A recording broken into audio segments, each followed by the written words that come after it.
Ted from New Jersey, it's the SNL Nerds, a show where two comics from New Jersey nerd out about Saturday Night Live.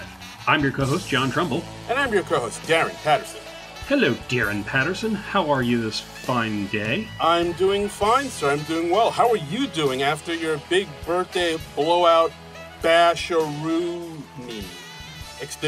Are you working off that hangover, or did you return those cop cars you stole? Did you get wild? Did you get crazy? Did you get nuts? Are you allowed back in some states? Or what happened there? What happened? Tell me about the madness that was your birthday party. I mean, for legal reasons, I can't go into a great deal of detail about it. I signed a non-disclosure agreement for good reason. The major charges have been dropped. Nice. The rest is nothing that can't be taken care of with a little community service. That's right. The law can't hold you. That's right. That's right. That's right. My man. I'm here. I'm 52. I don't have those sort of birthdays anymore. Oh, you don't? Actually, I didn't have those sort of birthdays in my 20s. I mean, I had maybe, if I had half a dozen birthdays where I got like really sloppy drunk, I would be shocked. You weren't the type that just like commandeered a vehicle and just shot off firearms in the air and went to a brothel. That's the guys in the Hangover movies. Doing cocaine in Tijuana, none of that? No. Never even been to Tijuana, never done cocaine. Wow. Not even I've had a few birthdays where I got very inebriated, but yeah. I don't do that sort of thing anymore. Do you? No, I don't. Yeah. I'm just trying to live vicariously through you, and yeah. No, set your sights higher, my friend.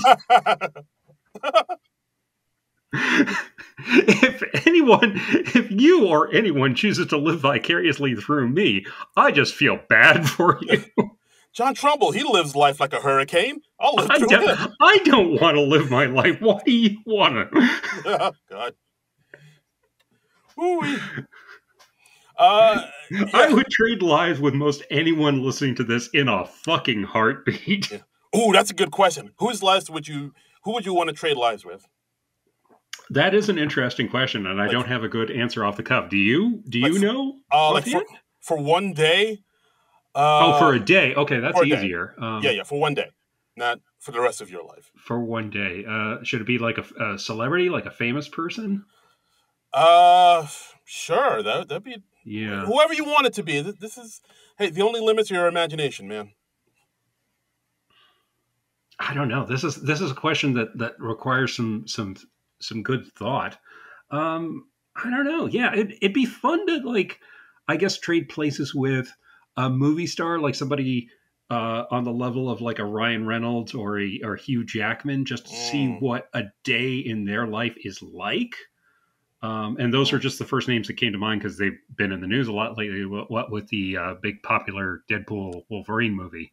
Yeah, no, they were like everywhere promoting that thing. Like literally every show, every YouTube show, every form of media they were on promoting that. Yeah, show. I haven't watched the movie yet, but I know they've done Hot Ones. They've done like a friendship quiz. They did that thing for, I think it's Vanity Fair, where they're hooked up to the lie detector. Yeah. They're hitting all the trendy internet shows, and it's fun because they do seem to have a genuine chemistry together, and they do seem to genuinely enjoy each other's company.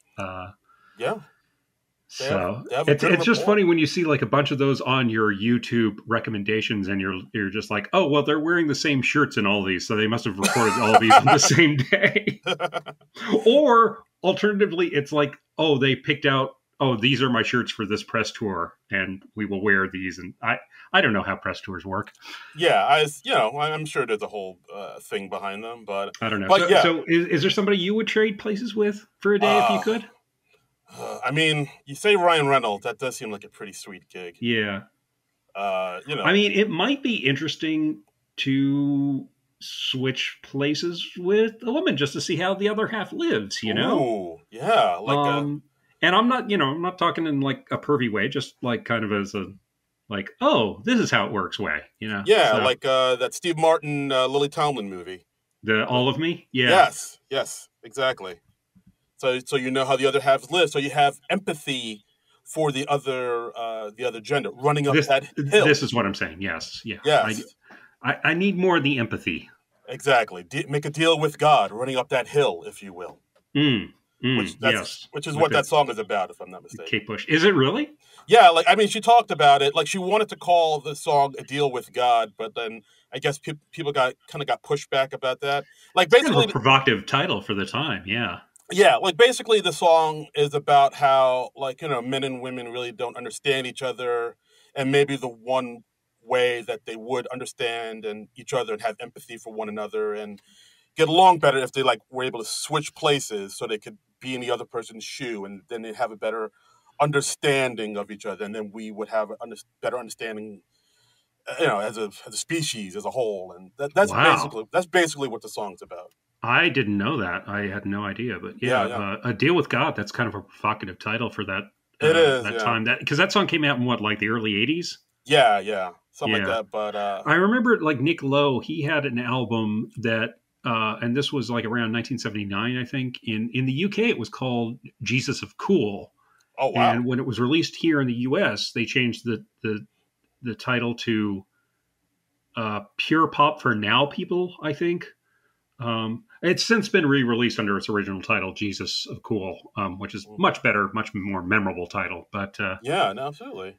I mean, I think yeah, and great album, folks. yeah, Check out Nick Lowe, Jesus of Cool, great yeah, stuff. absolutely. Yeah, I think like you can like saying Jesus in song titles is okay. I mean, it's just I think it's always been okay. Like what Personal Jesus didn't Depeche Mode come out with that, and then Kanye Yeah, came out with Jesus Walks, and uh-huh. Green Day had Jesus of Suburbia. Like I think that's Yeah, a it's good not as one. big of a deal now. I think, Yeah, back then it would have been a bigger deal, but there are always people who are going to be offended by most anything. yeah, that's But true. anyway, there was some big news in SNL this week. Yes, We found breaking. out a couple cast members are leaving. Ooh, did we ever? How did you find out about? I could tell you the story about how I found out about Shoot, one go of them. ahead, go ahead. Yeah. Right, so basically, this is a story as Yeah. I remember it. So By the way, we're talking about Punky Johnson and Molly Carney both announced that they are leaving the show. yes, absolutely. So on this past Wednesday, Punky Johnson had a show in Brooklyn Hmm. with some other SNL cast members and writers on the show as well. Like Right. she was headlining it, and I believe Longfellow and Devin and I want to say I think Molly was there as well. Hmm. And so on the show in Brooklyn at Union Hall, which is like this really intimate little club where a lot of if you're a comedy hipster nerd, you know about Union Hall. So basically, on the show, Punky was on stage. He said, "Hey, just to let you guys know, I'm going to be leaving SNL. There's no ill will. I'm totally fine with this Hmm. decision, and it's totally cool. It's not a bit. I'm not joking. I'm going to leave the Right. show. And Yeah, this was like a Q&A after the show, from what I understand. yes, yes. And Yeah. then she said like, yeah, if anybody here wants to like tweet that out or put it out on social media, that's totally fine. I want it to get out there. So then somebody at the show put it out there on the Twitter because we refuse to call it X and said, Hmm. hey, Punky just said she's leaving SNL. It's and it's not a bit, and it's totally. And I saw this on Wednesday night, and when I saw it, I was like, I don't know this. I didn't see it being reported anywhere else. I was like, oh, that's interesting. I'll keep my I eye saw on I that. saw a couple stories about it. I think I saw people talking about it on Twitter. Yeah, like I Um, saw it being shared. I saw that tweet yeah. being shared, definitely for sure. And then on Thursday, I saw that our good friend John Schneider of the Saturday Night Network, Yeah. he put out that Punky Johnson was leaving. So when I saw that, I was like, all right, John wouldn't put out just unverified gossip about that. So like this must No. be legit. Yeah, And yeah. so No, John, that's one of the things I like about John is he gets his facts straight. yeah, like so I texted him and he was like, "Oh, is this real?" And he was like, "Yeah, I talked to Punky personally." She said, "Yeah, she's leaving." So it's like, And "Oh, then like the next day, I think the story about Molly broke on Friday, if I yes, remember correctly. yeah, And Molly posted an Instagram post, And they said, y'all, that's a wrap on my time on SNL, reflecting on the amazing 2 seasons I got on the show. It was such a great dream come true. So incredibly grateful for this period in my life. So much love to all my big-hearted buddies behind the scenes who make the magic happen every week. So many bald caps, so little time. It was a true honor to work with such a talented group of writers. And don't even get me started on the cast. It was all in caps. Special shout out to my day one crew, Marcelo Hernandez, Devin Walker, Michael Longfellow, Head Up and Heart Out, Harold Forever. And her day one crew are, of course, the folks who started on the show at the same time they did. And Right. Head Up and Harold Forever, that's, of course, the long form improv great Harold. I'm assuming. Yeah, I'm assuming Molly has training in improv, and Right. that is what they meant. I'm sure she's not talking about a guy named Harold. I'm hoping. I mean, Harold Ramis is wonderful, so That's true. maybe that's a tribute. All right, Pete to the We goat. still got to remember to say they though, Darren. Damn it! You Yeah. know, I put up a post-it on my computer saying I'm not even joking. I have a post-it right now that says they them to remind me to say they them, and I'm working hard. Yeah, I'm trying to be better. It's tough. You sometimes just instinctively go back to the she her pronouns, and I've screwed it up on two. But yeah, I'm trying to watch myself, which is why I lean on you about it. Right. So thoughts. Let's start with Punky Johnson leaving first. What's your take on that? Well, I mean, I had the same basic thoughts on both of them leaving. I'm sorry to hear it. I liked them both on the show. I think both of them were sort of underserved on the show. I think it's a shame that they're not sticking around for the 50th season. Yeah. Because there'll be a lot of eyes in the show, especially with it being an election year. So I'm assuming they weren't leaving by choice. I don't know. They didn't say if they I don't know. It's vague there, right? It is vague there. I don't know if they were let go or left by choice, but it does suck that they don't kind of get to stick around. And I agree with you too. Like both of them never really got the chance. There were moments there where they got chances to shine, but then like that momentum never really carried to bigger and better things. Like there were and also like with Molly has been on the show for 2 seasons, and that's usually when after 2 seasons you get bumped up from repertoire to featured player. Right. So it's tough for me to imagine that someone would choose to leave when that's about to happen, because you get a bump of pay and yada yada yada. Yeah.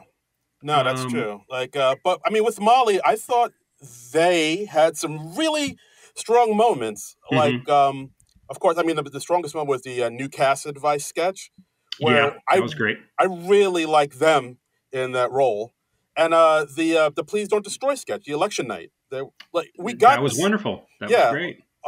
Like those were 2 sketches where they really got to show what they could do, and they really resonated with people. Like, oh, Molly's great, and I thought that pop would be enough to carry them off, but the momentum always just kind of died out, and it never really kind of and it never really went anywhere. And then they were on the that Weekend Update death segment with the anti-LGBTQ bills that were being passed, and I mean that was another big moment for them. But again, it just it was like big moment, and then a lot of it dissipates. Yeah. And it was a similar story with Punky.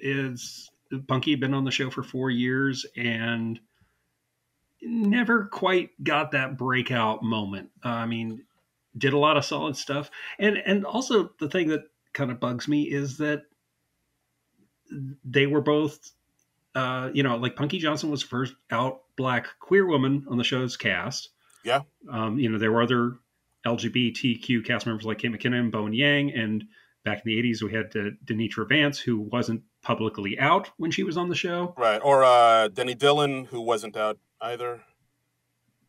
But she's out now. She's out now. Okay, no, I didn't realize Denny Dillon was out. Okay. Yeah, I mean she's out now. I'm not outing her on this podcast. She's out now, but she says when she was on the show, she was not out. Oh, okay. Okay. I wasn't aware of that. I missed that. Well, now you And know. Molly Carney, first ever non-binary cast member. Yeah, So it's kind of a shame that the show is a little less diverse now, and I hope that they're continuing to make an effort to get diverse cast members and a variety of voices on the show, because I think that's important that we get yeah, different no, points of view and different types of comedy on the show.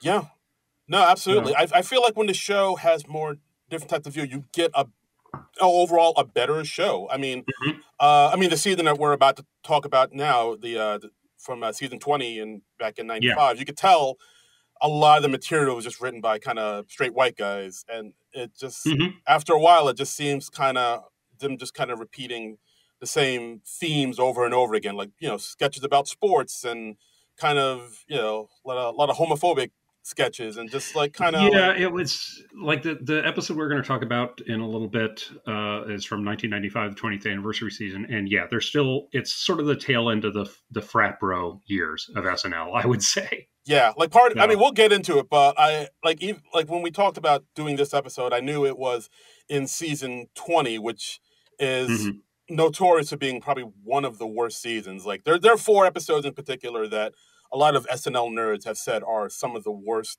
episodes SNL has ever put out. The George Foreman episode, the Deion Sanders episode, which came on Right after, right yeah. after this one, Paul Reiser episode, and Sarah Jessica Parker, which they are not good. So, but the fact that this episode that we're going to talk about soon is one of the better episodes made me feel a little bit better about us hmm doing it. hmm Yeah. Well, why don't we get into it? I mean, because the great Bob Newhart passed at the age of 94 just a Mm. couple weeks ago, and it's too much of a big passing for us not to acknowledge it and pay tribute to him. And he'd hosted SNL twice, once in 1980 and once in 1995, and we chose the 1995 episode. Right. This is from February 11th, 1995, season 20, episode 12.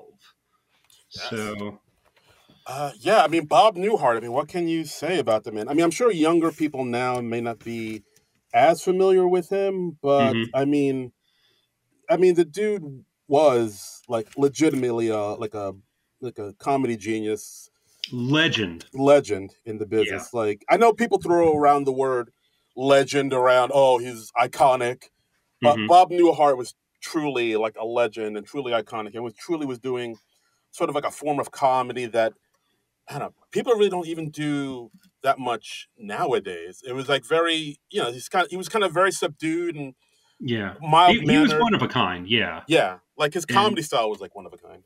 and he would, like on his sitcoms, he had no fear of being the straight man, just reacting to all the insanity around him. He would traditionally be I mean, his comedy albums were, his first one was called The Button Down Mind of Bob Newhart. And then his next few albums use that button down mind Mm. phrase a lot. And yeah, and I can't think of anything I ever saw him in that I didn't think he was great.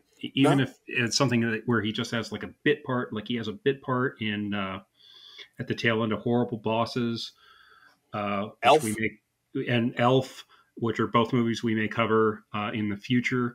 We talked about doing one or you know one of those. We also considered In and Out because that's another movie with Jim Cusack, but the problem is like he had small parts in all of them. So Yeah, and there's that other film, First Family, he did with Gilda Radner, but that one's kind of hard to track down, and it's it's super on the obscure. obscure side. Oh, I'd honestly forgotten that one existed. I'd never even heard of it Yeah, until we I think like our fearless leader Franco Blaui talked about it. yeah, yeah.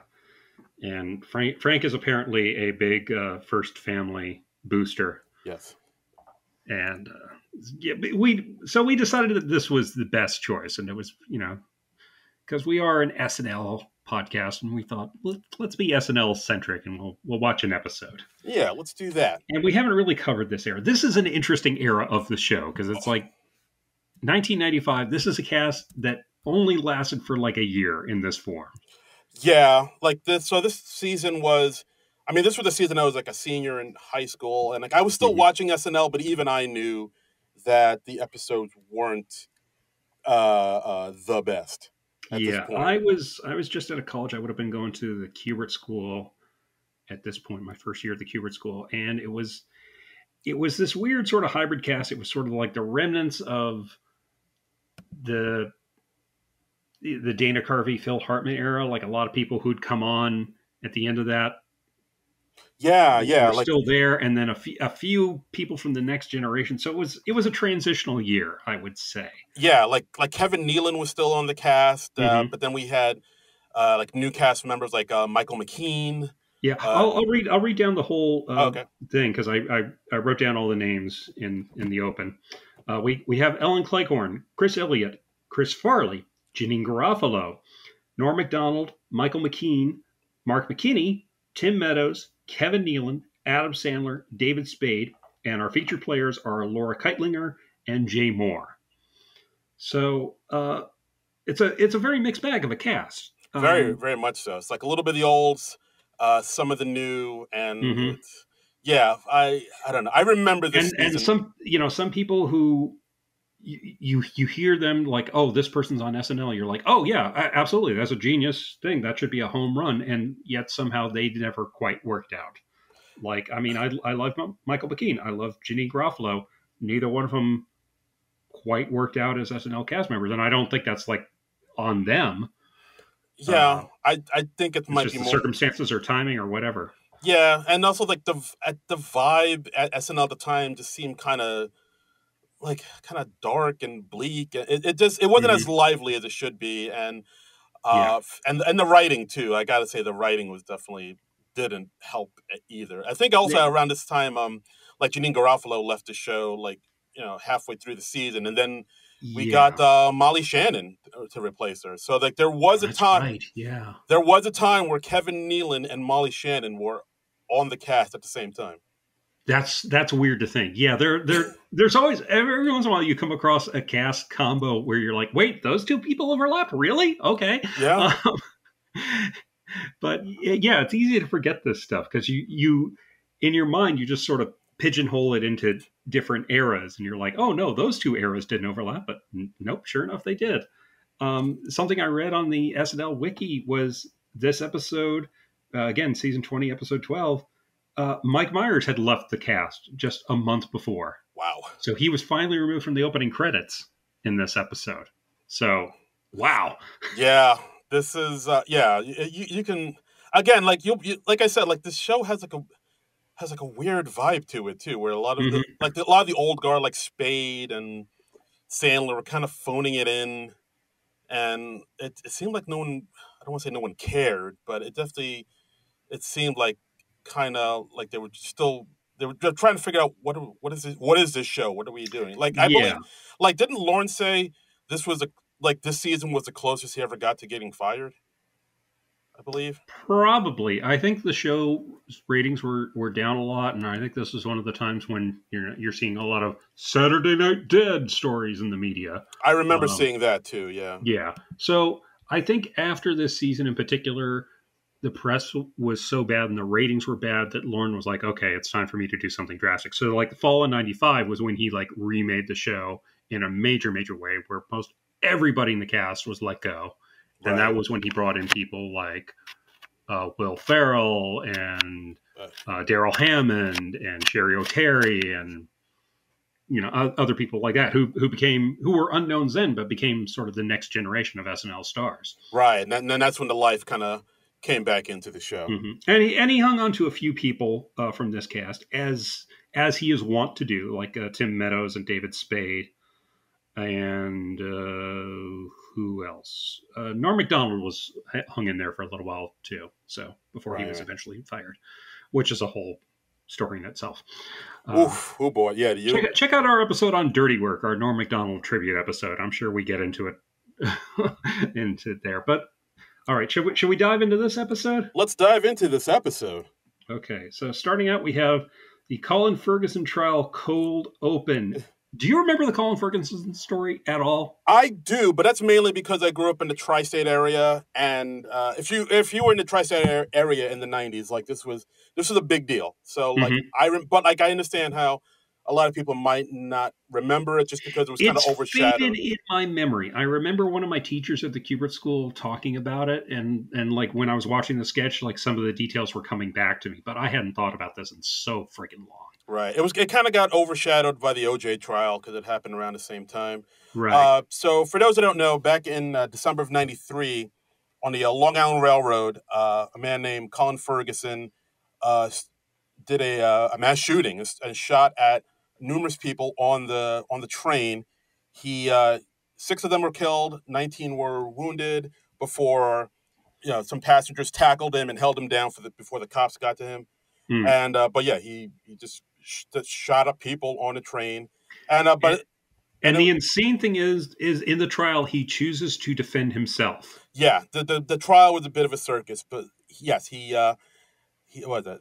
Yeah, he decided he wanted to defend himself, represent himself, which ended up in him cross-examining on the stand the cops who arrested him Hmm. and some of the people he shot. Yeah, he would like literally be asking witnesses on the stand. He was like, "Well, do you remember who shot you?" And the witness would go like, "You did. You shot me. You were the one who shot me." And that is basically what they do in this sketch. It is not real exaggerated from the truth, from what I recall. Yeah, it's pretty wild. Like he was sort of, I mean, but like it was wild. Like I remember this whole thing was premeditated. Like he had planned this out for like a week or so, Uh and huh. he was just a mentally ill person. I believe the defense of black rage became a sticking point because he was a black man and he had like some scribblings in his notebooks about racism by Caucasians and Uncle Tom Negroes, according to Wikipedia. So Oh boy. he had a lot of messed up shit in his head. Right, right. And this sketch gets into it. We've got Tim Meadows playing Colin Ferguson. We've got Michael McKean as the judge, Donald Belfi. Mark McKinney is George Peck, the prosecutor. Uh, Jay Moore is the bailiff. Kevin Nealon is Terry Moran, who is a Court TV host. And David Spade is playing Mark Schmidt, who is one of the people who was shot. And of course, we have our episode's host, Mr. Bob Newhart, as another Ooh, witness. Um, so it's very rare these days that you see the host in the cold open at all. it It was a hap- little more common back in the 90s. it happens once in a while. Like I remember Hmm. that episode we talked when Miles Teller hosted and he was in the cold open. It does happen, Hmm. but it's like you said, it doesn't happen that often. Oh, and of course the Ao Idebiri episode where she popped up with Nikki Haley Uh huh. in that cold open, which did wonders for Nikki Haley's career, I guess. Sure. But yeah, I mean, as far as this cold open goes, I thought it was okay. It pretty much has Tim Meadows as kind of carrying it and just playing up the fact that this man is just out of his mind or just Not in his right mind. Yeah, yeah, and yeah. it's like he's saying like I didn't shoot them, they shot me. Um, I was impressed with Bob Newhart on the stand where he's being asked a series of questions by Colin Ferguson, and Newhart finds like a half dozen different readings of just the word no, and Yes. and that's pretty impressive. I thought, yeah, Newhart's really good here. Yeah, yeah. Newhart's good here. I would say Tim Meadows does what he can with this Hmm. material. Like he says, when he approaches the court, he says, "Ladies and gentlemen, thank you, ladies and gentlemen of the jury, and all beings visible and invisible." I was like, all right, that's something. Yeah, yeah, and And he's talking about how um, like you didn't hear the voices in my head because the voices in my head they only talk to me on Mondays, Wednesdays, and Sundays, and yeah, it was okay. It wasn't a wonderful cold open. yeah, it's like, well, um yeah, and he says like, "Oh, I was on the train. I was on that same train, and nobody shot me." Now, why is that? yeah, There's like, this is hmm, one of those tough things where the real story is just so out there already. It's like, how do you make an exaggerated comedic version of it? yeah, And also, since it's a mass shooting, like, how do you do that and still have it be in any sort of good taste? yeah, it's a tricky thing to do. Like, I Yeah. mean, I guess they chose the way of just kind of mocking how insane the guy is, Mm-hmm. but it still it still didn't quite hit. I Yeah, thought. it didn't send me in a big way. I mean, half of me was like, "Oh yeah, I sort of remember this," and it was like kind of coming back to me over the course of the sketch. But I guess I was most impressed with Bob Newhart in this. Yeah, yeah, I no, would for say. sure. And we'll get to more of Newhart in the monologue we got.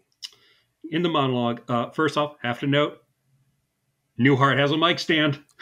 My man. I'm endlessly fascinated, endlessly amused by how when a stand-up comedian hosts SNL, usually they give him a hand mic. Bob Newhart is like, no, I need a mic and a mic stand because I'm gonna do my one of my classic phone bits. I need both hands free, baby. Yeah, that's right. Yeah, and that's I mean, for the younger listeners, that's one of the things that Newhart is most known for. Is like he would have these bits where he would be on the phone with somebody Hmm. and talking to somebody, and the jokes would be in a one-sided conversation you could hear Right. with somebody, and there'd be jokes built into that, and it'd be Yeah. hilarious, which is Hmm. another testament to his comedic genius. Yeah, and he does a bit here. He's talking about um, the ending of King Kong, where King Kong climbs the Empire State Building, and he says, like, well, what if that was a security guard's first night working as a security guard? Right. And he goes into this bit, and I tried to track down the source of this bit because it seemed like a very well uh, well rehearsed bit. Right. And I don't think I could find the original source. It is on a 1992 special he did called Off the Record, but Oh, apparently that was a bunch of his classic bits all together. okay. It doesn't seem to be on Button Down Mind of Bob Newhart or his next few albums. I was looking for like Bob Newhart track listings, and I couldn't track down the original source. But Okay. but it is like a classic Bob Newhart bit, apparently. Oh, I did not even know that. I mean, it definitely Mhm. sounds like something he's done before. Because, like, when he introduces it, he says, "Oh, I love being here back in New York. I love the Empire State Building. One of my favorite movies is King Kong."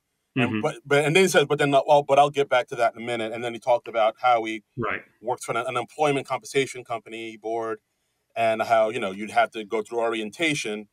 And so then he wondered, what if somebody's first job orientation was working at the Empire State Building when King Mhm. Kong? So he kind of combines the two things he brought up, his two Right. interests, Right. into this well rehearsed joke. Yeah, and I liked how he observed, like when he was working for the unemployment board, he made $60 a week. Claimants made 55, and they only had to come in one day a week. So he managed to he divined a way to get fired. So he only had to come in one day a week, and then he was only $5 shorter. Yeah. Hey, man, So work smarter, not harder. exactly, I really like that. So I mean, it was a good, solid stand-up bit. If you want to check it out, it is on YouTube. By the way, this I don't want to say this entire episode is on Peacock, but most of this episode is on Peacock. A Yeah, couple sketches are missing. yeah. We'll Yeah, mention it too, but yeah, there are two yeah, sketches that are missing. yeah, But yeah, and the musical segments. yes, But that's not too surprising because usually those are eliminated because of rights issues or whatever. right. Musical guest Desiree will not. We will not be talking about that on this episode. Because we didn't see them. Nope.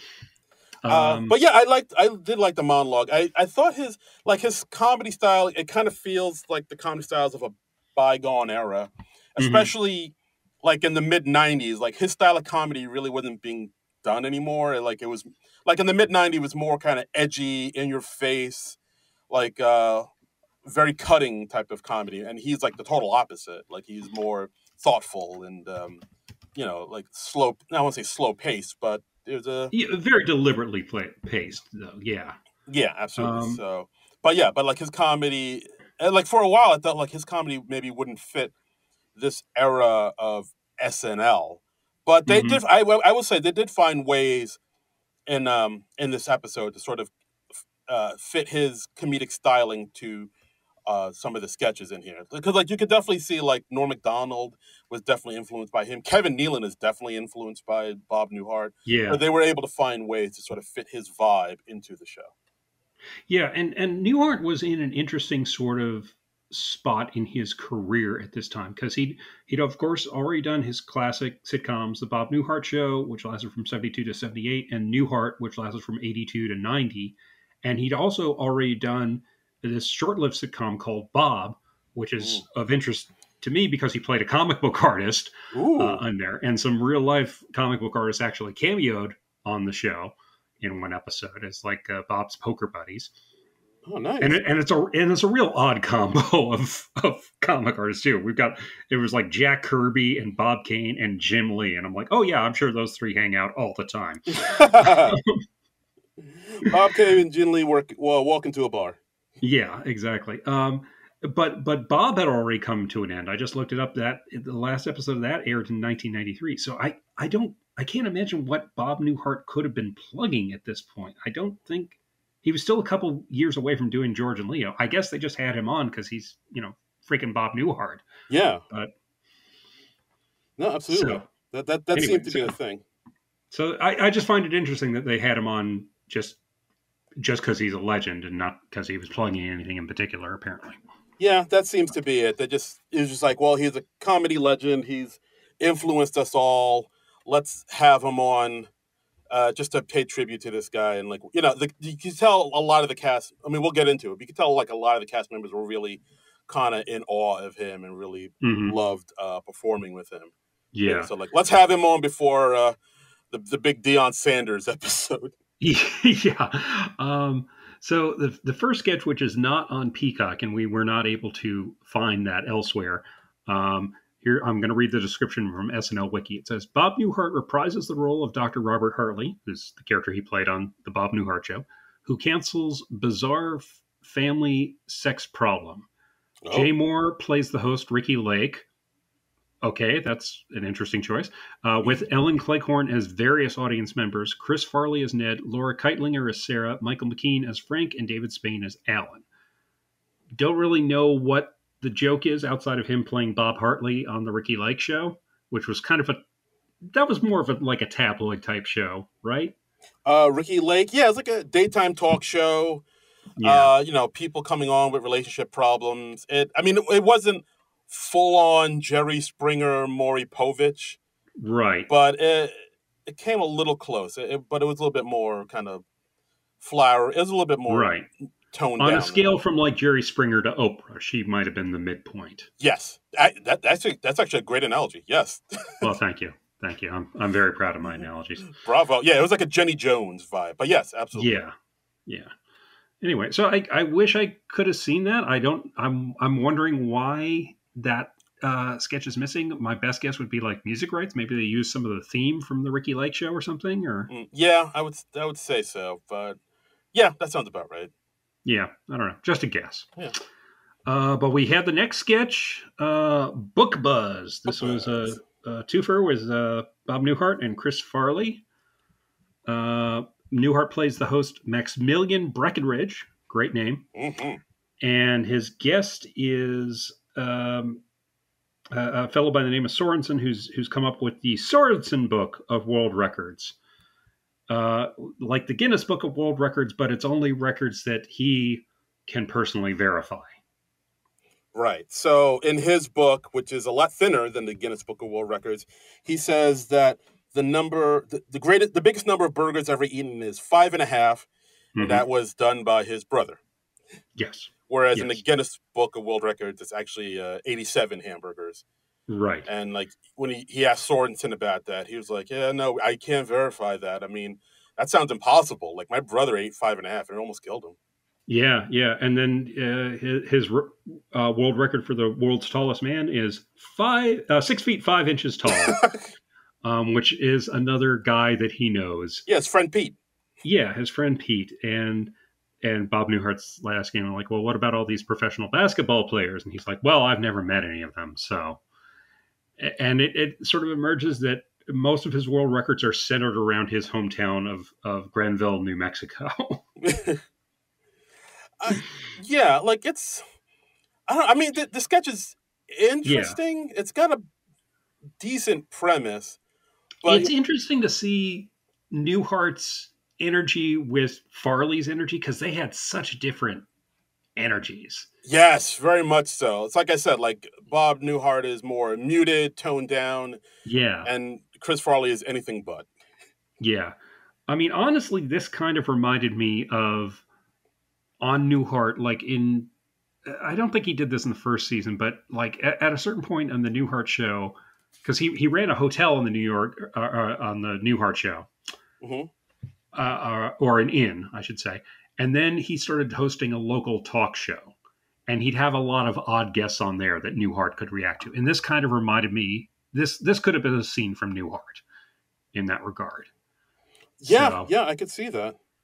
yeah, so Absolutely. I grew up on Newhart. The Bob Newhart show was a little before my time. I saw a few when it was like in syndication or when it was on Nick at Night, but I haven't seen like all of that show. Yeah, Newhart was much more my thing because it was on in the '80s when I was growing up. Right, that's the one with the. I mean, I didn't watch as much Newhart as you did, but I knew Hmm. of it. I mean, of course, I knew the whole thing with oh, it was my brother Daryl and my other brother Daryl. Yeah, But Larry, Daryl, and Daryl, the three woodsmen. Yeah, yeah, but that's it. I mean, that's the one that kind of sticks out in my mind, just because like it's a funny little thing to kind of bring up and whatnot. yeah, and the wonderful Peter Scolari was on Yes. there too. Yeah, yeah, because like As I was like, oh, it's the guy from Bosom Buddies. Nice. yeah, as Dick Loudon's producer on the talk show, and he was like this yuppie extraordinaire, and he won an Emmy or two for that part, as I recall, and he was wonderful, and it was really nice to see Peter Scolari get a little love. He Still underrated. so underrated. Like I feel like he should have had a bigger career. Like he's God, justice for Peter Scolari on his Yeah, hashtag yeah, it. love him. He was great guy, and yeah, bosom buddies, great sitcom, still holds up well. Yes, release a Scolari cut. Yes. So let's see. Next, we had music segments with Desiree. She performed her hit "You Gotta Be," Hmm. and her second song was "Feels So High," which I do not remember at all. That one I don't remember either, just because Yeah, I know "You Gotta Be" was like the big kind of radio yeah. hit. But yeah, feels so And high. I didn't remember "You Gotta Be" until you started like singing it to me last week. But I was like, oh, you gotta be da da da da da da Yeah, da. it Yeah, was. yeah. I don't Yeah. remember the lyrics, but I was like, oh yes, I remember that song. I remember seeing Andy Richter parodying that song on Conan O'Brien. Oh yeah. Whoa. Holy Yeah. moly. Yeah, I do remember that. That's the main reason I remember that song is because I've probably seen Andy Richter lip sync that song more than Desiree perform it. So, Nice. But yeah. Uh, so after those performances, we go right into Weekend Update. I was actually kind of surprised at how early in the show this pops up, but I guess it's about right if you. Weekend Update is a lot deeper into the show than it used to be. I mean, it used to Yeah, be you'd get to it in the first half hour. yeah, for sure. Yeah. But yeah. Weekend Update with the late great Norm Macdonald. Hmm. Had some surprise, has some jokes about O.J. Simpson. Yeah, Shocking. it talked about like there was a story apparently that Johnny Cochran had abused his ex-wife, and they make up a quote from Cochran saying like, "Hey, at least I didn't kill her," Ah, unlike some people I know. yeah, because he killed his wife. Yeah, Right, yeah. and they talk about how the jurors were touring the crime scene of the murders, and OJ didn't go because it was like been there, done that. Yeah. So Yikes. He's still going strong with these OJ jokes. yeah. Yeah. Uh, Uh, One thing that really struck me was he had a joke about there being an all golf channel, and they were like, it shows golf 24 hours a day, except for like between the hours of 2 and 3 a.m. when it shows the Byron Allen show. And yes. I was like, that joke is still current. Because if you turn on, I haven't watched lately, but like if you are an insomniac, at a certain point, this Byron Allen show of Comics Unleashed comes on in the wee hours of the morning at like 2 or 3 in the morning. he's And got it is. yeah. I mean, you've seen it, right? I have. I mean, I have seen it from time to time, but yeah, it's like you said. Like, he has that insomniac crowd on lock. Apparently, that audience because like yeah, it does at around 2 or 3 in the morning. It's just like him Right. talking to some other comedians there to promote some stuff. He's got like he's got like 4 different comedians, and I don't think they're even promoting stuff. It's just him giving awkward setups to bits from their act, and then the comedians are basically doing bits from their act to each other, and everybody laughs like it's a spontaneous conversation, but it's so not. I find it fascinating, one, for how artificial it is, and two, how fucking out of date it is at this point, because this is like stuff from like the 90s or early 2000s. Yeah. And they're still running it for some reason. Yeah. It's like, hey, Judd, I heard you like to wear hats. Yeah. Oh yeah, I was out of Florida with my wife, and we had to pick up this hat, and they go into a bit, and it's not any sort of conversation. It's no, and it is literally, the setup is literally as artificial as what Darren just said. Yeah, it's not organic at all. So Darren, you like to go to a lot of concerts, huh? Funny you ask. Funny you say that, John. I do like to go to concerts. Actually, the other day, and blah blah blah blah blah. Yeah, and I find it just perversely fascinating. Also, it's just like, why is this still airing? Why is it just because this is the cheapest fucking thing you could find? Yup. For this time slot, it's incredible. I was just like, this joke is like, or this episode is like nearly 30 years old, and somehow the Byron Allen joke is still current. Still applicable. And then lastly, we had David Spade doing a Hollywood Minute type of segment, but I don't think they were calling it the Hollywood Minute segment yet. And this was, Cindy Crawford had just separated from her husband, Richard Gere. And so David Spade was evaluating her potential new suitors. Yeah, so then it's just David Spade kind of running down people she could be dating, and then just kind of. And I've got the list here. I wrote down all the names. We got, he goes through Scott Baio, Kato Kaelin, Al Cowlings, Bud Bundy from Married with Children. He never calls him by the actor's name. He just says Bud Bundy. Yeah. Axl Rose, Ponch from Chips, Eddie Furlong from Terminator 2, Fred Schneider from the B-52s, Joey Buttafuoco, Katie Lang, and JFK Jr. It is the most 1990s list ever. Yes, this is the 90s incarnate. This is like a snapshot of where pop culture was in 1995. Absolutely. But yeah. So it's like him going down that list and kind of taking a shot at all these people. Yeah. And, we have gay jokes about Fred Schneider and Katie Lang, where the joke is just essentially, haha, they're gay. And get it? Therefore wouldn't. Well, like Fred Schneider wouldn't be interested in her. What was the joke with Katie Lang? I can't remember. Yeah, it was another basically, haha, she's gay. Yeah, and he didn't even have a joke. He just like, oh, Katie Lang, oh, she's not supposed to be there. How's she getting there? And then he kind of went on to the next one. There was some of these he didn't really have jokes for. Yeah, like Axl Rose. You can't. We don't know where Axl Rose is. You can't find him. And then he just went on to the next one. Like some of them, it felt like he kind of gave up on a few of these halfway through. It's like, oh, this isn't really that funny. But like some of them did have a bigger pop, like Ponch or the Bud Bundy one. Yeah. But maybe some of them would have made more sense in the time or something. I don't know. Yeah, I don't know. I mean, if you're a fan of David Spade's kind of snarky, kind of shtick, I guess, or his style of comedy, then I think you'll like. You don't sound like you're a big fan, Darren. I was. The weird thing is, I kind of was at one point. I actually thought David Spade was pretty funny, but like I look at it now, I don't know if maybe my taste in comedy has changed, or I'm a more mature man.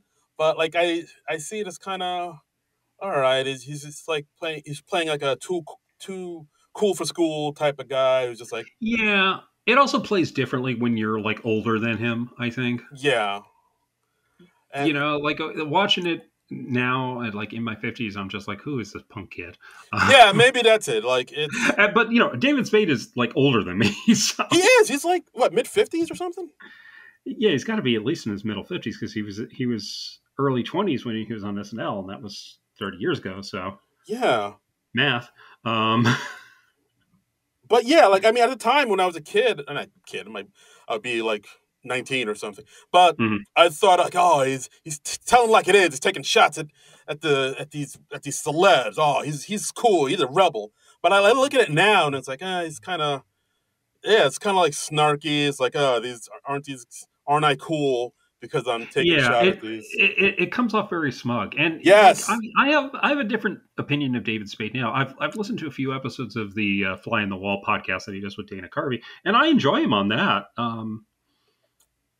But yeah, here it's I don't know. It's not David Spade at his best, I would say. Yeah, it's a like he kind of plays it off as he's being self-deprecating at some points, but then it comes across as being, like you said, very smug, like Hmm. almost Bill Maher level of smugness, but not Yeah, which is quite. very off-putting. It is, and also, yeah, David Spade just turned 60 a month ago, Oh, okay, so okay, he yeah. is So he does have a few years on me. right, So right. he would have been, gosh, he would have been like 29 or 30 here.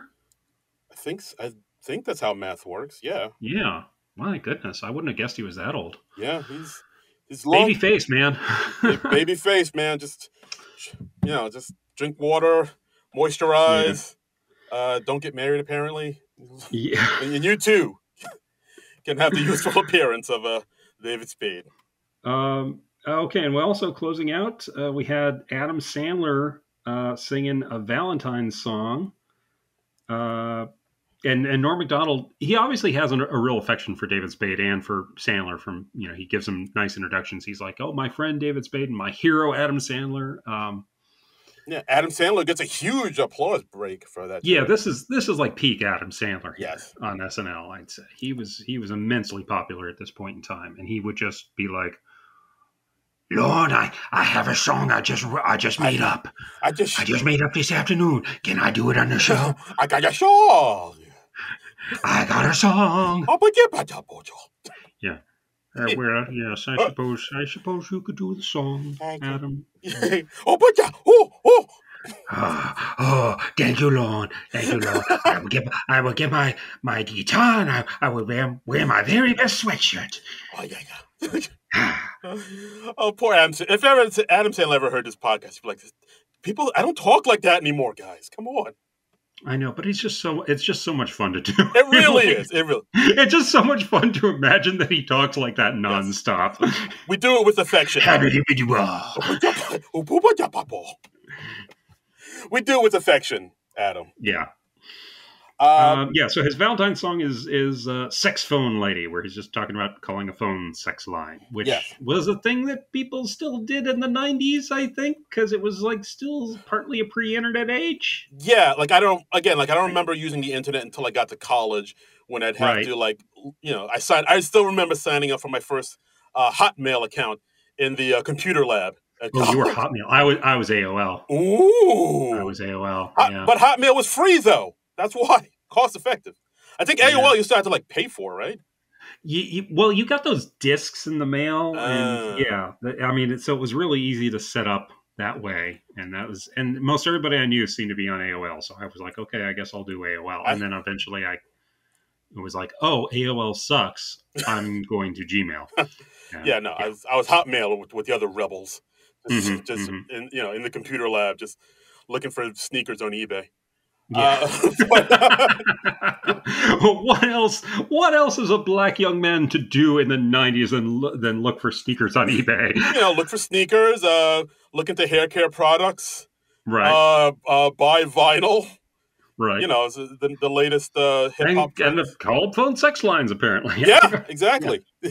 I don't know. I was trying to, when I was watching this, I was like, I don't think I've ever called up a phone sex line. I don't remember ever doing that. I don't either. I think I might have. Yeah. I might have called like one of those, because it had those things where you could call like. I mean, I never called like New Kids on the Block or something like that, but they had stuff where you could call like some of your biggest music stars or that you're a fan, like Wilson, like the Fresh Prince of Bel-Air. You could call him and talk to. I remember the band. I don't know if they still have this going, but the band They Might Be Giants. They had a service called Dial a Song. Where you could dial, like, I think it was a 900 number, and you could hear a song, and you'd often hear like some of their new songs in like embryonic form. I don't know if that's still a thing that they have going on or not. I would guess probably not, but Oh, Anyway, that sounds pretty neat. it was neat. It was neat. Yeah. Okay, cool. All right, but yeah. So in this song, Adam Sandler has a song about calling sex phone ladies Hmm. workers. He kind of does it in this like deep voice, like a almost like a Roy Orbison type of vibe he Hmm. has going on here, and he's talked about how he's calling her, over 12 times a day just to make her help her make ends meet because she's doing it for money, and Right. and at the end of the song he tells her like his name is Chris Farley. Yeah. Yeah. That was a joke at the end. It's all right. Yeah, I was never too nuts about Adam Sandler coming on to Weekend Update and performing the song. yeah. I think it's like Honestly, I wasn't much of an Adam Sandler fan when he was on SNL. I found him annoying more often than not. yeah, a lot. I mean, it is. I don't know. The Adam Sandler years, I think about like how he just really just blew up from Hmm. being on an SNL, and it definitely kind of sparked a new era, or Yeah. said like between like people that were love the old SNL in the '80s with like Phil Hartman and Jan Hooks, and then it Yeah. turned into this like fret bro kind of man child version of Yeah, I SNL. think I was just a shade too old to really dig the Adam Sandler, Chris Farley, David Spade era. Yeah, Because I was like in my early 20s at that point. I think if I was 17, I would have been much more into it. yeah. I mean, there were a couple of sketches that he did that I think still hold up. Like Schmidt's Gay and whatnot. But Hmm. yeah, like for the most part, I thought That's great, but it needs the original Van Halen musical cue. yes, absolutely. That goes Yeah, without saying. it's so much funnier with beautiful girls, Yeah, bam, and bam. they've and they've replaced it with like this generic music because I guess that they didn't have the rights to Beautiful Girls anymore. But it's so much funnier with Beautiful Girls. It is. It's so sad what they've done to Schmidt's Game. Look how they massacred my boy, my Yeah, my Schmidt's exactly, Gay. exactly. Uh, So but I yeah, don't know. This is a real time capsule Weekend Update. I mean, because Weekend Update is like the most topical part of the show typically. So yes, this screams '90s, scream 90s. just hollering '90s, and Hollering 90s from yeah, the top of the mountaintop. And speaking of the 90s, mm, we have another sketch that is not on Peacock, and I was horribly disappointed to find that this sketch was not on Peacock because the description sounds amazing. It is called Baywatch, and it says civilian Bob Newhart saves drowning man Chris Farley when Baywatch team don't react. Also features Janine Garofalo as Pamela Anderson slash CJ Parker, Laura Keitlinger as Yasmin Bleeth, Caroline Holden, Michael McKean as David Hasselhoff slash Mitch Buchanan, Mark McKinney as David Charvet slash Matt Brody, and Jay Moore as Jason Simmons slash Logan Fowler. wow, So, wow. holy Okay. moly, I want to sit down and talk about the casting in the sketch for about 20 minutes. this was This is something else. really This is, something. first of all, nobody plays Stephanie? What the hell's going on? Hashtag justice for Stephanie. Yes, Um, I want to see this sketch because I just want to see Janine Garofalo questioning every choice in her life that led to her playing Pamela Anderson in an SNL sketch. yeah. Like I mean, I found out about this through the website one SNLaday.com, the SNL one a Okay, day, yeah, and they do yeah. have some screen caps of how this sketch looks, and yeah, it is Janine Garofalo in a blonde wig with. Do you have those handy? please forward those to me. I shall, so I'll. Send me a link. I will look at them post haste. You know what? I'm going to do it right now as we I record. I need to see this. Yes, absolutely. I mean, okay, so Janine Garofalo as Pamela Anderson. I can't wrap my head around that. Keitlinger as Yasmin Bleeth. Yeah, I can kind of see that. Michael McKean as David Hasselhoff. That's a weird fit, but I guess he was the only person they had that was age appropriate. Yeah, I Uh, just sent you the link. okay, was it via email or? No, in the Zencaster in the notes. In the Zencaster. Zencaster. That's the one place I wasn't expecting. Okay, let me. I was looking on our Facebook chat, and I was looking. Okay, so let's see. Let's scroll down. Oh, we got some screen caps of the Ricky Lake. Mm-hmm. Okay. Jay Moore in that dark wig. Okay. And Ellen Cleghorn changing stuff because I guess they didn't have any other black ladies on the show. No, they didn't. So yeah, Ellen Cleghorn this was an era that would just be like, oh, we got one black lady, and that's enough. That's good. Oh my god! I just got to the Baywatch screen caps. Oh my god! Right. Oh my god! Okay. Right.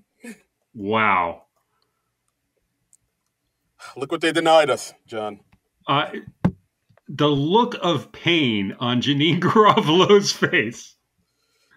She's in this blonde wig, and she's got these mammoth fake boobs on her, and she's like smiling, but there is some discomfort in that smile. Yeah, I'm so sorry, Janine. I'm so sorry. Yeah. And she's wearing like bikinis, and she's wearing like shorts, or not a bikini. She's wearing the Baywatch one piece swimsuit, right? And it looks like she's wearing shorts on top of that. And yeah, McKean has like jet black hair as Hasselhoff, which is kind of weird because Hasselhoff has brown hair. Yeah, there's that too. Okay, Jay Moore is Logan. He was the Australian guy. This sketch would work much better for me because I never watched much Baywatch in the 90s, and I have seen more Baywatch now because of my insomnia, because Heroes and Icons used to air Baywatch in the middle of the night, and something you could watch and not care if you fall asleep in the middle of it. Yeah, like I remember Baywatch being a huge deal back in the 90s, like yeah, so much so that other like sitcoms and shows would reference it. But like I never really kind of took to it. I mean, I know like the big appeal with beautiful people on the beach running, and boobs go up and down. But like I still, and pre-internet age again. Yeah. People couldn't get the cyber porn quite yet, not yet. Not like they now. They do with Baywatch. I'm looking at a shot of like a group shot of everybody, and because they're comedians, the guys aren't anywhere near as cut as the people on Baywatch. Nope. Mark McKinney is just very average build. Yes. Jay Moore is in better shape than I would have guessed. Yeah, no, he's kind of yoked. He's kind of muscular for a comedian. Yeah, he's no Matt Rife, but he's all right.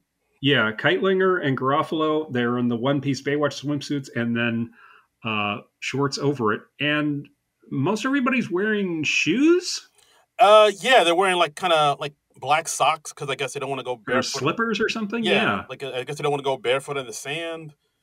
Or barefoot in the studio, more likely. Yeah, that's true. But I mean, there's sand in the studio. But, yes. Yeah, but this is fascinating. I need to see this. Okay. So we'll try to find this, sir. We will try to find this. Yeah, we need to reach out to the one SNL a day people and please send us footage of this. We need to see this. Please do. But I just keep coming back to that expression on Janine Garofalo's face. She's just like, how did I get here? Yes.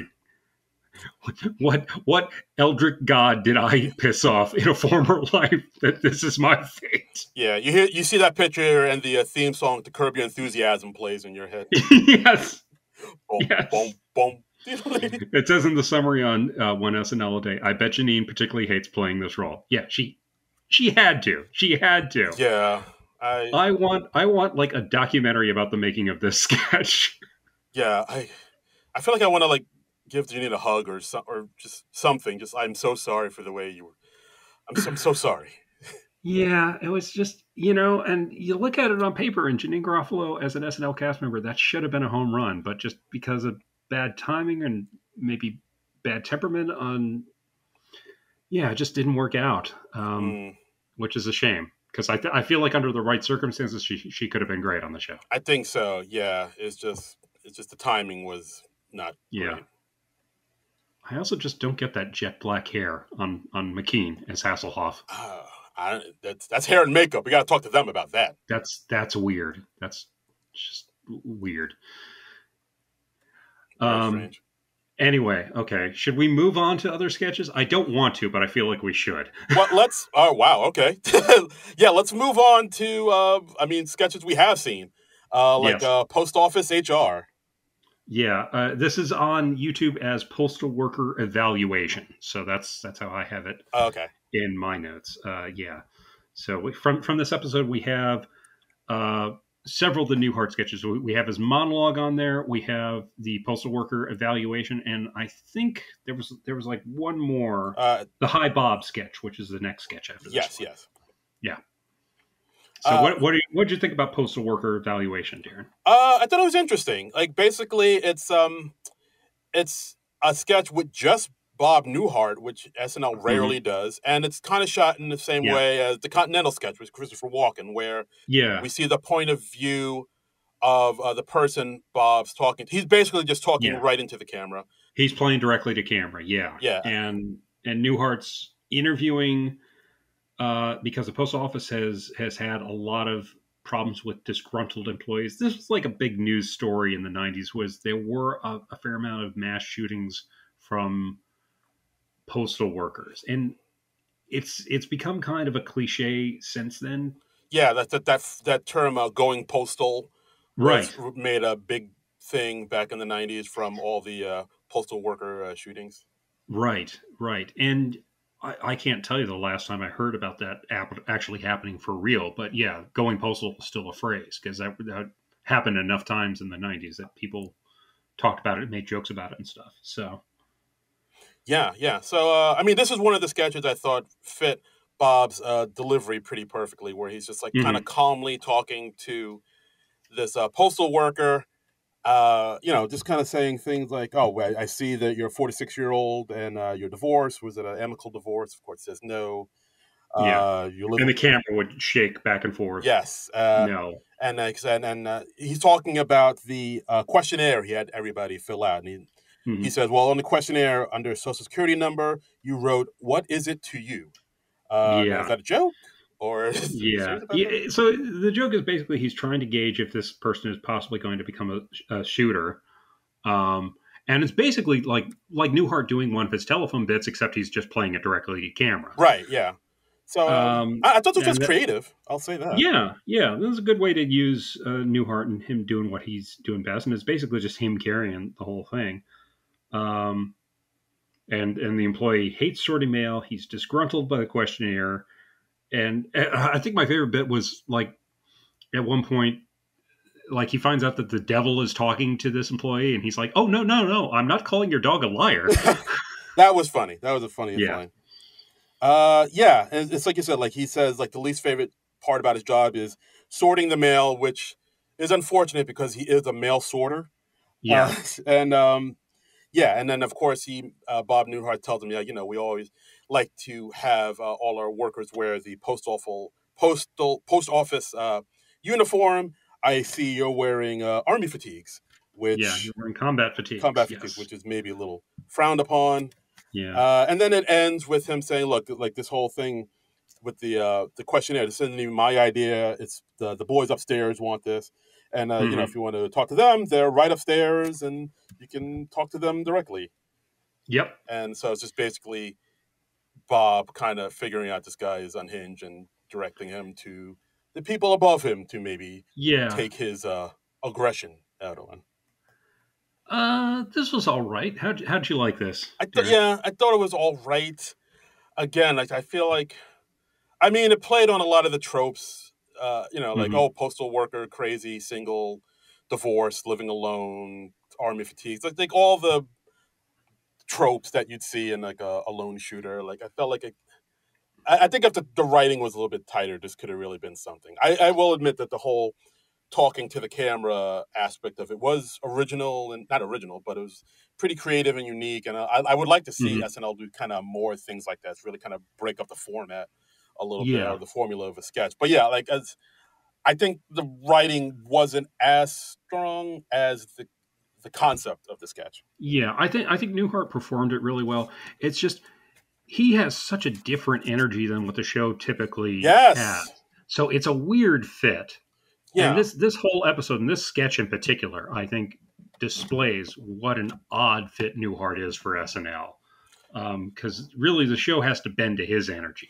Yeah, very much so. It's a lot of, I think, I said it earlier in the episode where like it's a lot more kind of aggressive, in your face energy, which was the thing in the '90s. It was a lot more kind of raw, and Bob Newhart is not that. He's like, I mean, can you imagine him being on the show during like the Belushi era when like half the cast was doing cocaine? I cannot. I can't imagine. Yeah. Like, because like his first hosting gig was in '80, so that would have been after Belushi left the show. Was that in the Gene Domanian era? I believe so. Yeah, I'd have to look up the air date of his 1980 episode. I didn't really research that one, so okay. Well, I'll look that up right now. Yeah. But yeah, it's like a thing where his energy, like I said earlier, like his style of comedy is of almost like a bygone era of comedy that people weren't, or people really aren't doing that much now. Like maybe you could say, I don't know, maybe like I guess like Todd Barry or Dina Hashem are kind of carrying on. His mantle, but like okay, I just looked up Newhart's 1980 episode, and it was the tail end of the original cast era. So it was when the cast was Jane Curtin, Garrett Morris, Bill Murray, Lorraine Newman, Gilda Radner, and Harry Shearer, with Brian Doyle Murray, Al Franken, and Paul Shaver as featured players.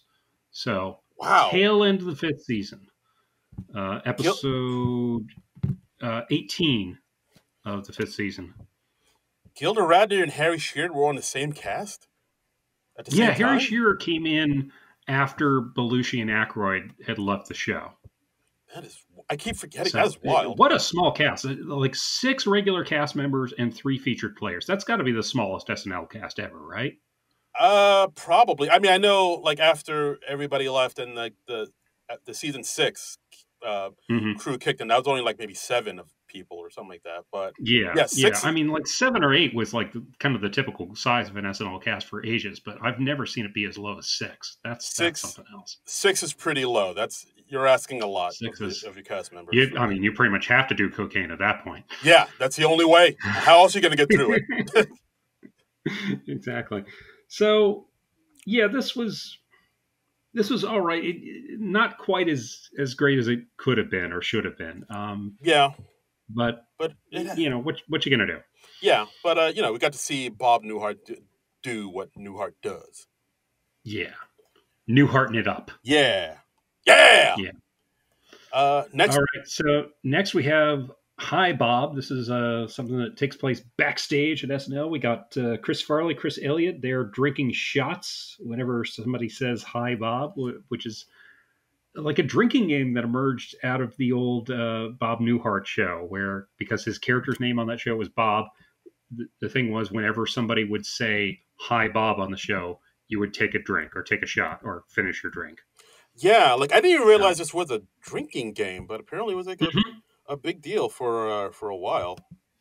Yeah, it was. I mean, it was one of those, not quite an urban legend, but it was one of those things that kind of spread around, sort of like 6 Degrees of Kevin Bacon or something like that in those pre-internet ages.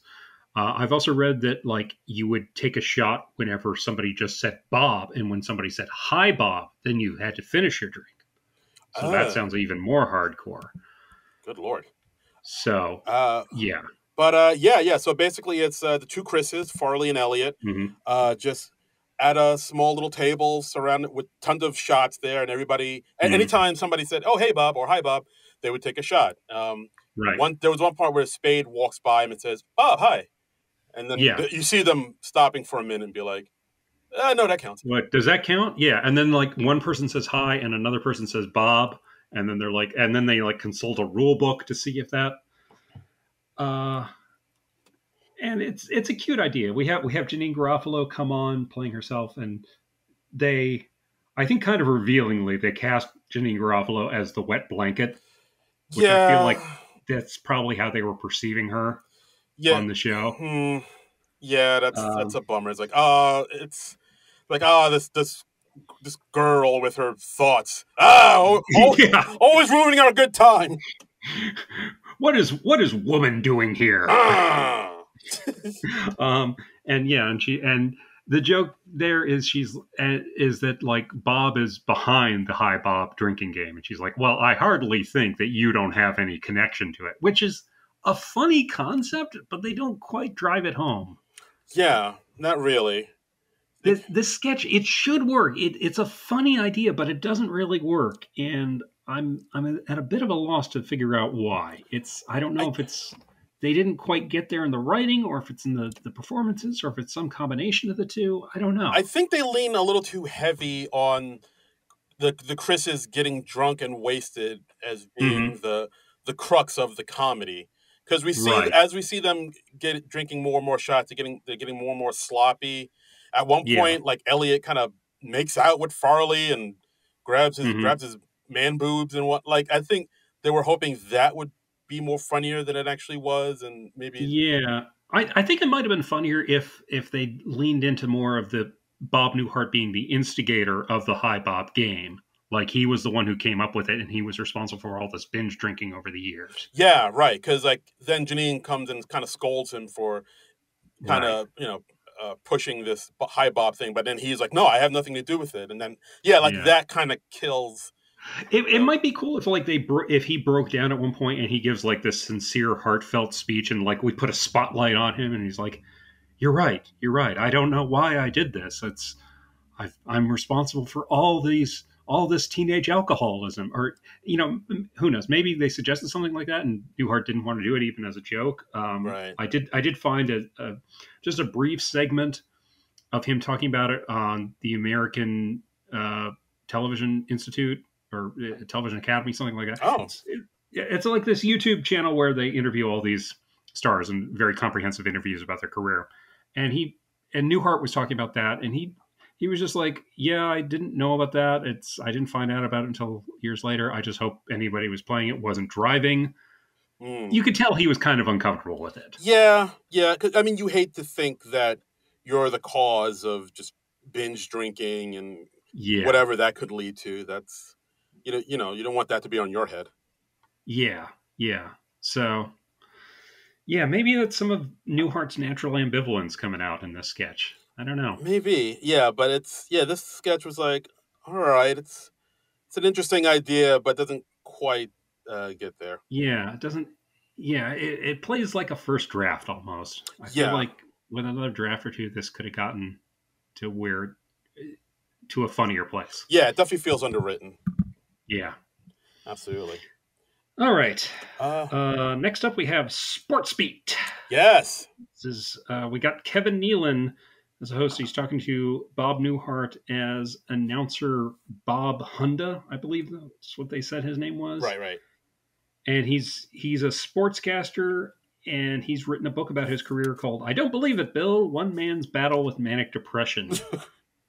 And they keep cutting back to like famous sports plays and it's Bob Newhart giving like sort of high energy commentary on them, as he's a sportscaster calling the plays. And it's really interesting to hear Bob Newhart high energy, Yeah, you rarely ever hear that. Yeah. So, but then again, he talks about his manic depression and like it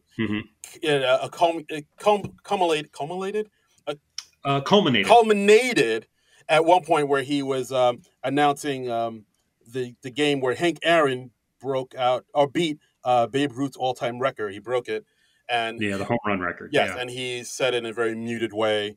Hank Aaron broke Babe Ruth's record. I don't believe it, Bill. I don't believe it.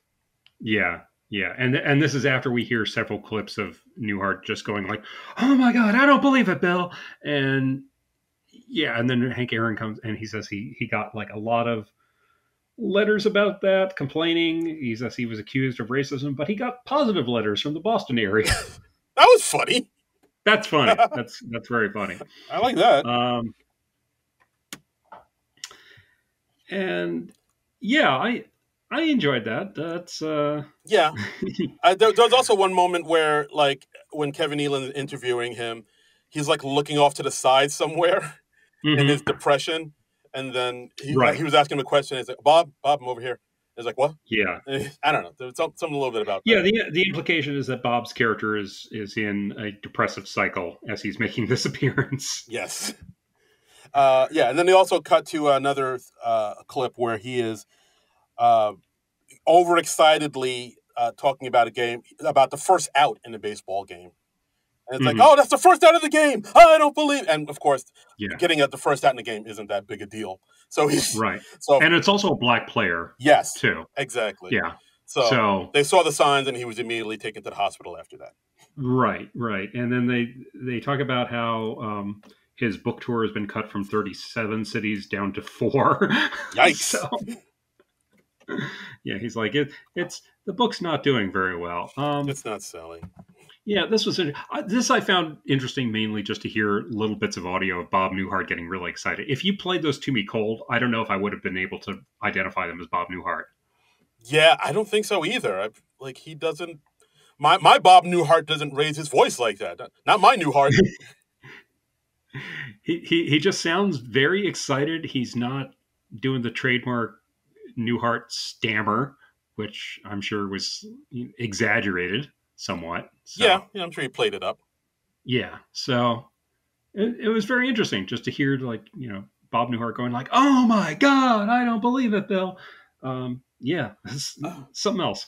Yeah, I mean, but overall, I thought this sketch was okay. But again, it's another Hmm. sketch where I feel like it needed another going over, like a rewrite. Like I feel like it's almost there, but not quite Darren, the show doesn't go on because it's ready. The show there. goes on because it's 11:30. Yes, Lord.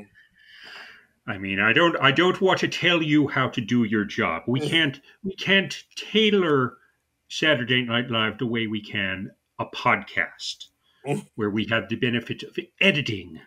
Yes, Lord. Hmm. But Just yeah, saying, maybe you should think it over before you criticize others like this. There. you know what? I stand corrected. I stand corrected. Yeah. That's me. That's me. That was still sort of Lorne, even though like I dropped character mid sentence because I'm lazy. Um, I respect that. yeah. You respect me dropping character and not maintaining the bit? Yes, sure do. Okay. Or you respect me admitting it? A little from column A, a little from column B. All right. Okay. All right. So we're gearing towards the end here. We got Deep Thoughts by Jack Handy. What'd you think of this? I didn't really take any notes on this one. It was kind of a long Deep Thoughts. It wasn't one I remembered at all. Yeah, this one was a kind of a weird one, but Yeah. weird in a good way. Even by Deep Thought standards, it's a Yeah, little weird. this was an odd one. It was.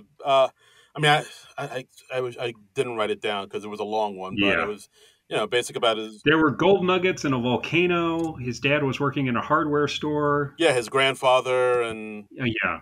but like he worked hard every day and didn't do what everybody else did, which was get gold nuggets from the volcano.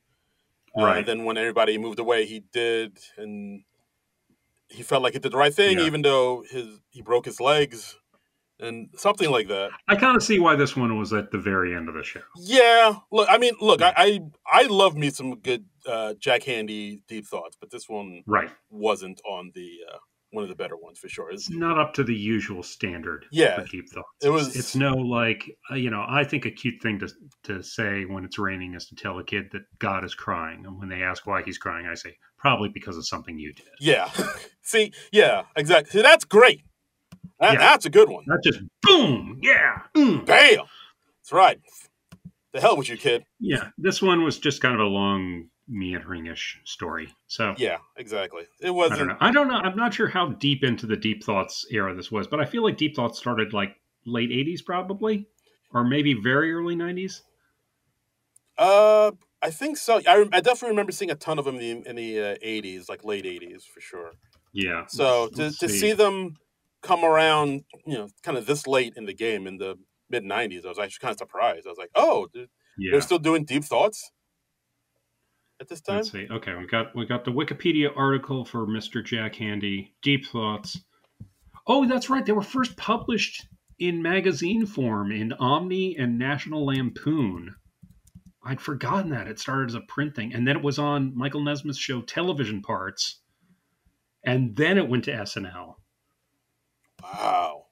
Yeah. So then it was between 89 and 90. Deep Thoughts were shown during commercial breaks on the Comedy Channel with Handy's narration.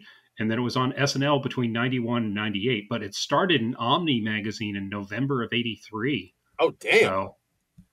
So deep thoughts. The history of that goes deep. Damn. Wow. That's yeah. That is wild. That is weird. I was forgetting that it started on Michael Nesmith's show. Weird, wild for television, though. Wild stuff. That's something else, yeah. Right. So thank you, Michael Nesmith. Thank you, Michael Nesmith. Thank you, former monkey Michael Nesmith. Or, well, no, maybe not former monkey. He was a monkey. Yeah. He had rejoined the Monkees by the time he passed. So. Once you're a monkey, you're always a monkey. That's how I see it. Yeah, it's like the mafia. Yes. Once you're in, you're in. Yeah. And, from your first cigarette to your last dying day. Nice. Yeah, and then we come to the good nights.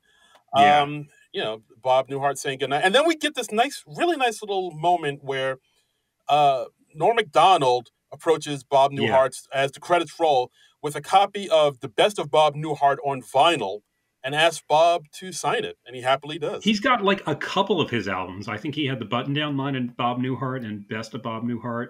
Yeah, it was at least 2 albums, and we see Newhart like signing with the Sharpie, it's nice. Yeah, and because you like even Farley is right there. It's like that's awesome.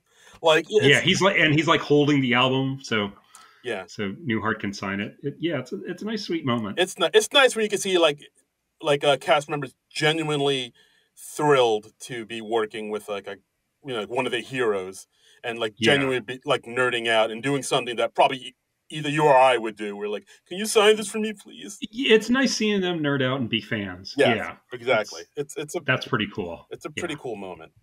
Mm-hmm. And another cool moment that happens in the Good Nights is like, so after the credits roll, after the Broadway video logo, after the NBC production logo happens, at the very end of the show, right, we get like a post-credits scene here. Which is not something SNL usually does. Not really. No, not at all. And so in this scene, we see Bob Newhart in bed, waking up from a nightmare. And he's in bed with his wife, Suzanne Pleshette, talking about how he had this terrible, horrible nightmare about hosting SNL. And of course, Suzanne says, "Oh, SNL, that show's still on." Is that still on? Yes. And he's like, "Oh yeah, it was a horrible nightmare." So that, of course, is playing off the very last episode of Newhart, his 1980s sitcom, which it ended with like this meta gag of him waking up in bed next to his wife from his first sitcom, The Bob Newhart Show, who was played by Suzanne Pleshette. Right. And I mean, it's in history as books as like one of the best finales in TV history. I'd say. You know what? Whenever I read that, I just want to say, like, tell me something else about the Newhart finale. Tell me if you genuinely remember the Newhart finale, or do you just remember those last 5 minutes? That's a good point. Do you remember what the story was in the Newhart finale? No. I do not. So this was like 1991, 92, I think it was. Right. Or no, wait. I think it ended in 1990. I had this somewhere. All right, I don't have the Wikipedia page up anymore. Oh yeah, no, okay, it ended in 1990. So the last episode of Newhart, it was the entire town in Vermont where Newhart's Inn was. The entire town was like bought by Japanese businessmen, and then they remake the whole town. Like everybody else in the town sells out. And Bob Newhart's character is like the last voice of sanity. Okay. And he refuses to sell out. And then his inn, and then it cuts to like years later, his inn is just in the middle of a golf course. So it's the golfers are constantly hitting golf balls, and the inn has horrible location and all that. And then as he's finally telling off all the people, people like kind of reunite again after like, I don't know, 5 years after selling it to the Japanese or something like that. Okay.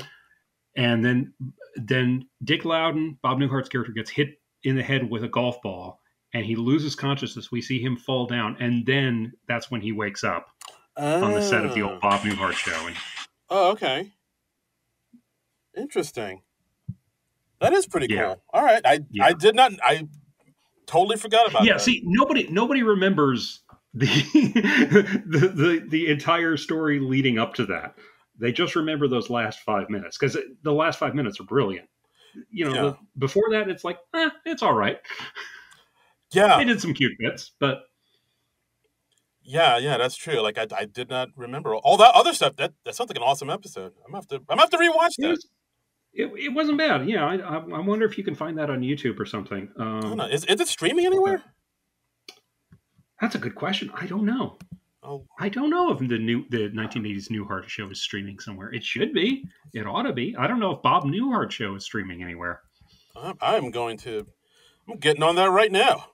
Yeah, let's find this out. Let's find out Uh, where people can, meet their Newhart needs okay, here. in the Newhart, streaming age. Newhart, 1982, on 8 seasons on Amazon Prime. Okay, awesome. Okay, so go over to Amazon Prime and dig yourself some Newhart. Mm-hmm. Uh, But skip over the first season. First season's not very good. oh, okay. All right, good to know. Yeah. Yeah. No, they changed the cast members a bit, and then they started shooting on film instead of videotape. It's a much better show. It's almost like Second season on. It's like Parks and Recreation, where the first season Yeah. is kind of Yeah. okay. All right, it's good. And the Bob Newhart show doesn't seem to be streaming anywhere. It's like you can buy it. Oh, that's a crime. Yeah, because I mean, the whole Newhart ending, it was kind of a meta joke about how his previous sitcom was better regarded, even though Newhart was also a well-regarded sitcom and won Emmys and all that. I think most people were like, "Oh yeah, but his first one was better." Interesting. Wow. Yeah. It's like Bill Cosby with the Cosby Show, and then he had those other shows like Cosby or whatever that was on CBS. Like that. Yeah. All right, fair enough. Fair enough. But yeah, I mean, and that's the episode. As far as the episode he hosted, I thought it was okay. Like, I mean, from what I remember from the other episodes that happened in that season 20, this was definitely one of the better ones. Yeah. I remembered very little of this. I mean, I don't know if I actually saw this episode back in the day. I was in art school at the time, so I might have missed it. I don't know if I was watching SNL every single week at this point. Yeah, I think I feel like I was, but like I might have skipped a few because even I knew season 20 was a bit of a stinkeroo. So there might have been one or two like either I didn't watch or I did watch and I just chose to omit it from my memory. Yeah. So overall, not a bad episode. I mean, Bob Newhart does what he does. Some of his energy sort of fits some of the sketches and not quite some others. But for the most part, it's pretty enjoyable, I'd say. I thought it was okay. I wouldn't say it was great. Yeah, it didn't really rise above the level of okay for me, just because I think Newhart's energy is such a different energy than SNL. Yeah, typically. So no, fair enough. And he has such a specific comedic voice. It was kind of tough to adapt what he does to SNL, or for SNL to adapt to what he does. Yeah. I don't, whichever, however you want to phrase it. Right. No, fair enough. Fair enough. And we also, we can reach out on the Twitter. We told our Twitter folks about that we were doing this episode to see if they had anything to say. Drew S. Rod at DSIE78 said, literally one of the only bright spots in one of the worst seasons in SNL history. He also said Norm looked like a little kid in The Good Night while Bob was autographing his album. So endearing. And Techie at Uncle Scrooge DCK says he's no Krusty the Clown, and that's a good thing.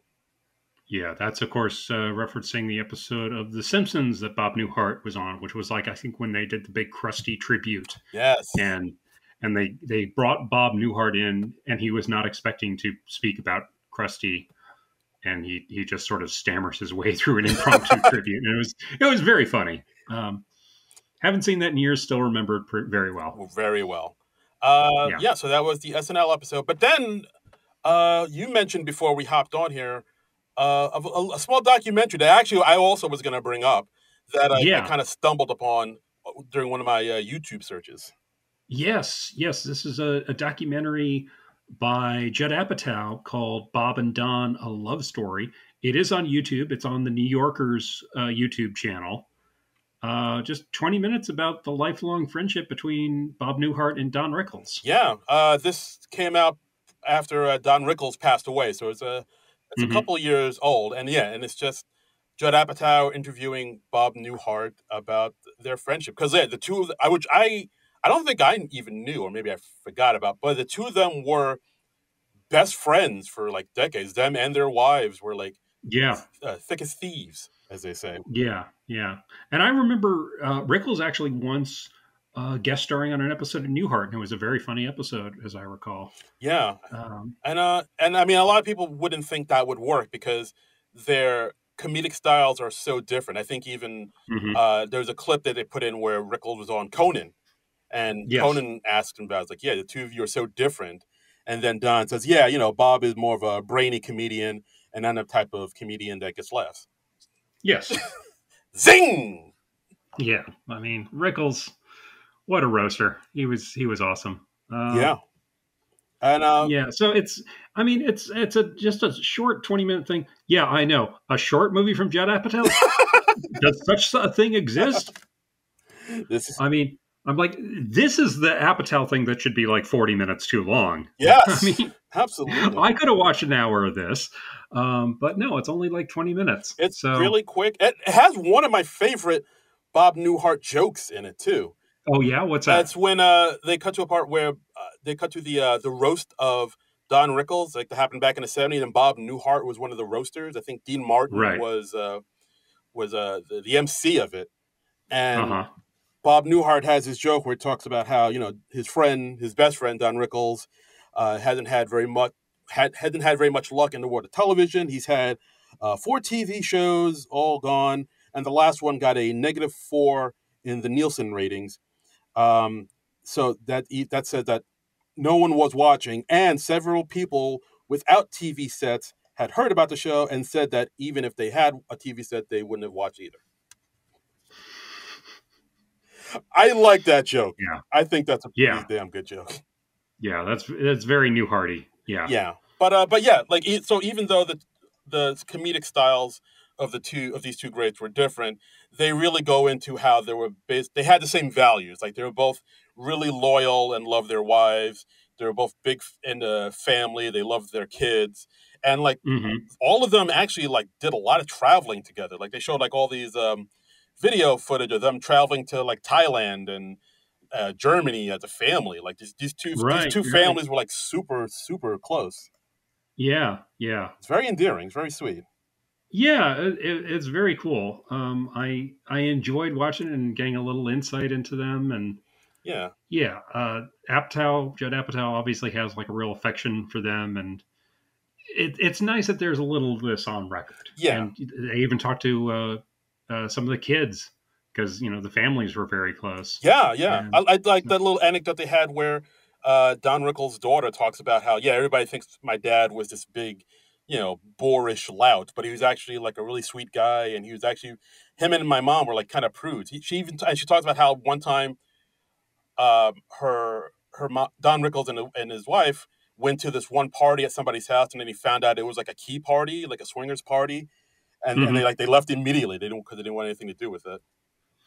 Like it was like wow, '70s were wild, man. '70s were wild. I would 100% watch a movie about Don Rickles at a tea party. I'm just like, let's green light that right now, Hello, dummy. right now. Hello, dummy. Just like the ice storm with Don Rickles. Oh, Let's see that. oh, now you. Oh, let's talk casting. Now you're talking. Yeah. Uh, Yeah, and so, but it's this. Of course, this happened a couple of years after Don Rickles' passing, so it right. ends on a very kind of sweet note, like focusing on Don. But Yeah. it shows how the two families had a lot of affection for each other. I liked how, Hmm. like, towards the end of Don's life, Bob Newhart and his family moved like down the block from Don's Yeah, they're house. like a block and a half away, and then and sadly he recalls that Rickles got sick not long after Yeah, that I, and passed. yeah. Uh, Bob Newhart says, yeah, their house is like right down the block. It's not quite as big as ours, but it's right. yeah, yeah. That's how you can tell they're really close friends. Is really close friends. They bust each other's chops, like especially if you're comedians. Yeah, even at the very that's how they show love. Yeah, even at the beginning of this documentary, Bob Newhart shows that welcome mat that Don got them, and it says the Newharts, best friends of the Rickles. Yes, yeah. It's funny stuff. Good stuff. Check it out. It's on YouTube. It's free. It's there. If you're a comedy nerd, I highly recommend you check it out. Yeah, if you haven't seen it already, check it out. And yeah, it is the one Judd Apatow movie that I wish was longer. Yes, absolutely. This is it. This is the one. This is the one. This is the one. Yes, and if I could like take 20 minutes out of any other Judd Apatow movie and add it onto this one, I would do that in a heartbeat. Indeed. Here. Yeah. And that's the episode, guys. Thanks again for listening to the podcast. As always, you can follow us on Twitter, because we refuse to call it X, at SNL Nerds Show. And you can follow me, myself, and I on all the social media platforms at Darren Credible. That's DARIN Credible. Yeah, and you can also follow me on Twitter and Instagram and Blue Sky and a couple other places I'm probably forgetting about at Trumbull Comic, TRUMBULL, and the word comic. And we are on YouTube. Woo! You can see a lot of or listen to a lot of our older episodes and our recent episodes on YouTube. If you just do a search on YouTube for SNL Nerds Podcast, that'll take you over to the non-productive page, and you can hear over 100 of our episodes. Oh my God. So yeah, check it out. Just hours and hours of our ramblings and meanderings in your well, and if you like what you hear, it's a great way to share the podcast with friends. They might not be podcast people, but most everybody's on YouTube now, so that's where all the cool kids are. Share that around. Make fun clips, make animations. What the heck? Yeah, we give you full permission. Go nuts, go wild. Yes, that would be fun. Absolutely, that would be fun to see what people might do with that. Don't do anything too weird. Yeah, but please like, comment, share that around. Yeah, we love to. We love to see what people think about the podcast. We'd love to see people share the podcast around, and we're very excited about being on YouTube now at long last. Yes, we've been working on that for a little while, and it's finally happening. And every new episode of the podcast should be going up on YouTube from now on. Yeah, so give it a follow, give it a subscribe, smash that like button, as they say, and well, just check us out there. The name of the channel is non-productive.com. But like I said, just search for SNL Nerds Podcast, and you can find us. And there's a whole playlist of the podcast. Check us out. A plethora of playlists, as they say. Yeah, so it's most everything going back for last couple of years of the podcast. Woo! So, all the way back to, let's see, episode 182. So over 100 episodes. Love it. On there. So yeah. So check it out. I think that's about it for this week. I think you're right. Yeah. Yeah. We're just gonna peter out now, I guess. No, you're supposed to say your thing. Your thing you say. Well, I do that after we tease what we're doing next week, and we're not ready to announce what we're doing next week yet. Oh, that's right. It's still a little up in the air. So I'm at a bit of a loss, Darren Patterson. Well, John, I don't know what to do. How do I transition out of this? I don't know, John Trumbull. You could just go ahead and say, but until then. Yeah, but I need something to lead into the but until then. What? I mean, am I?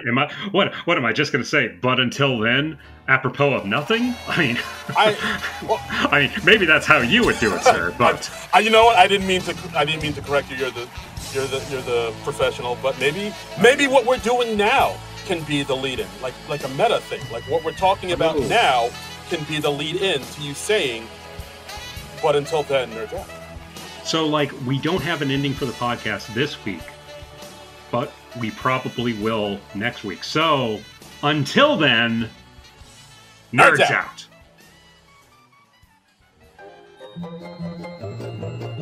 This has been a non-productive media presentation. Executive producer Frank Hablawi. This program and many others like it on the Non-Productive Network is distributed under a Creative Commons Attribution Non-Commercial No Derivatives license. Please share it, but ask before trying to change it or sell it. For more information, visit non-productive.com.